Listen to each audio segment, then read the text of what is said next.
Hey friends, welcome back to my rich mill channel. और आज खाने में क्या बनाए का डे 4 है और आज मैं बना रही हूँ पालक पनीर। बहुत ही आसान रेसिपी है, बनाना बेहद इजी है। आइए रेसिपी स्टार्ट करते हैं। साथ में आपको एक ट्विस्ट के साथ यहाँ रेसिपी बताऊँगी, तो इसे पूरा देखिएगा। सबसे पहले मैंने पालक को साफ़ कर लिया है, क्योंकि गर्मियों में पालक के पत्ते अक्सर ख़राब निकल आते हैं, तो अच्छे से वॉश कर लीजिए।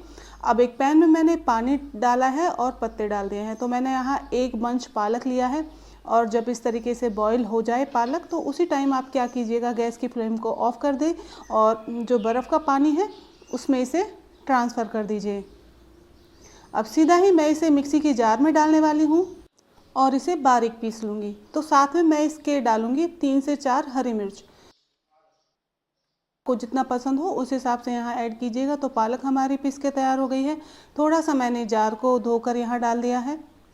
अब यहाँ मैंने टमाटर लिए हैं और इन्हें भी पीस लेंगे। इनके साथ मैंने डाली है लाल मिर्ची, थोड़ा सा जीरा और इसको भी पीस लिया है। अब मैं कढ़ाई में गरम करूँगी 2 चम्मच के करीब देसी घी। आप यहाँ चाहें तो ऑयल का भी इस्तेमाल कर सकते हैं। जीरा तेज़पत्ता डाल देंगे।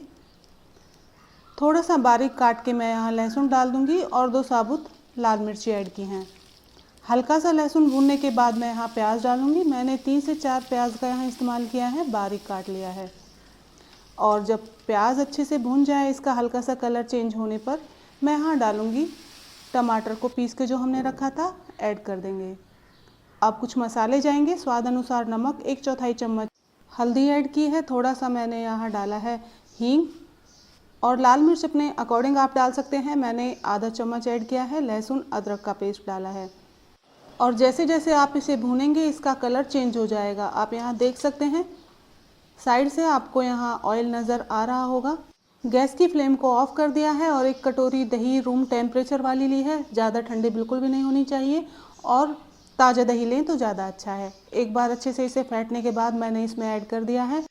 अब मैं इस दही को अच्छे से मिक्स करूँगी, उसके बाद गैस की फ्लेम को ऑन करूँगी। तो अगर ये तरीका आप अपनाएंगे तो दही बिल्कुल भी नहीं फटेगी और आपकी जो ग्रेवी है एकदम परफेक्ट बनने वाली है। अब मैं इसे ढक के 2 से 3 मिनट के लिए मीडियम फ्लेम पर पकाने वाली हूँ और बीच बीच में इसे चलाती रहूँगी। आप देखेंगे कि ग्रेवी थोड़ी सी थिक हो गई है और ऑयल इसने रिलीज़ कर दिया है। आप यहाँ देख सकते हैं। तो इस तरीके से ग्रेवी हमारी पक गई है और अब टाइम आता है पालक की प्योरी ऐड करने का। तो पालक हमने यहाँ डाल दी है, अच्छे से मिक्स करेंगे। पालक डालने के बाद मैं इसे 5 मिनट के लिए मीडियम फ्लेम पर पकाऊंगी, ताकि फ्लेवर अच्छे से ब्लेंड हो जाए और जो पालक का स्वाद है पूरी ग्रेवी में समा जाए। और जब तक हमारी ग्रेवी पकती है हम आगे का काम कर लेते हैं। मैंने यहाँ 500 ग्राम पनीर लिया है और इसे इस तरीके से कट कर लिया है। आप अपने अकॉर्डिंग पीसेस कट कर सकते हैं। मैंने पनीर फ्राई नहीं किया है, बल्कि सीधे ही काट के इसे मैंने ग्रेवी में मिलाया है, जिससे कि पनीर अपनी सॉफ्टनेस बना कर रखेगा और हर बाइट में पालक के साथ एक परफेक्ट बैलेंस रहेगा।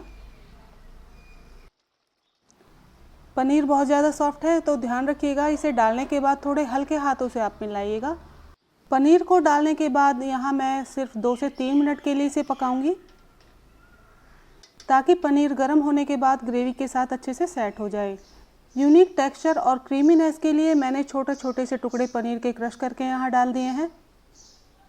और सबसे लास्ट में मैं डालूँगी एक सीक्रेट इंग्रेडिएंट्स, इस चम्मच से 2 चम्मच चीज़। इससे स्वाद और ज़्यादा क्रीमी और रिच आने वाला है। और ध्यान ये रखना है कि ज़्यादा क्वांटिटी में हमें नहीं चाहिए और थोड़ा ज़्यादा नहीं पकाना है। बस इतना कि एक बार अच्छे से मिक्स कर दें। इस टाइम पर आप गैस की फ्लेम को ऑफ़ कीजिए और इसे ढक कर रख दीजिए। पानी हमने बस थोड़ा सा तभी ऐड किया था जब हमने पालक पीसी थी, तो आप अपने अकॉर्डिंग कंसिस्टेंसी एडजस्ट कर लेना ग्रेवी की। और ये देखिए हमारा पालक पनीर बनके तैयार हो गया है, बिल्कुल रेस्टोरेंट स्टाइल। हर बाइट में पालक पनीर और चीज़ का एकदम बैलेंस स्वाद है। और इसे सर्व करें नान और चपाती के साथ। और प्लीज़ वीडियो अच्छी लगी हो तो प्लीज़ लाइक शेयर सब्सक्राइब करते जाइएगा। और